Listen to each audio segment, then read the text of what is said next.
Congress party अपने party के अध्यक्ष मुसलमान को बनाए, क्यों नहीं बनाते भाई? संसद में टिकट देते हैं 50% मुसलमानों को दो, जीत करके आएंगे तो अपनी बात बताएंगे, लेकिन ये नहीं करना है।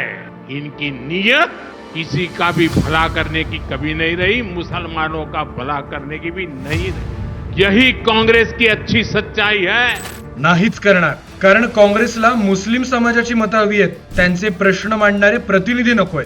आज वक्फ दुरुस्ती विधेयकाला विरोध करणाऱ्या काँग्रेसने उत्तर द्यावं की 2024च्या लोकसभा निवडणुकीत महाराष्ट्रात काँग्रेसचा एकही मुस्लिम उमेदवार का नव्हता?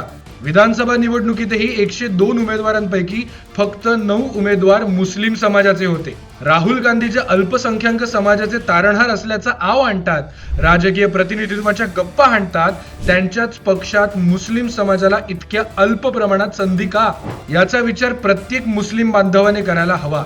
काँग्रेसला मुस्लिम समाजाचे प्रतिनिधी नकोच आहेत, कारण मग ते त्यांचे प्रश्न स्वतः मांडतील आणि काँग्रेसला मुस्लिम तुष्टीकरणाची पोळी भाजता येणार नाही। त्यामुळे मुठभर लोकांच्या फायद्यासाठी संपूर्ण मुस्लिम समाजाचं नुकसान करणाऱ्या काँग्रेसचं मुस्लिम प्रेम 100% बेगडी आहे।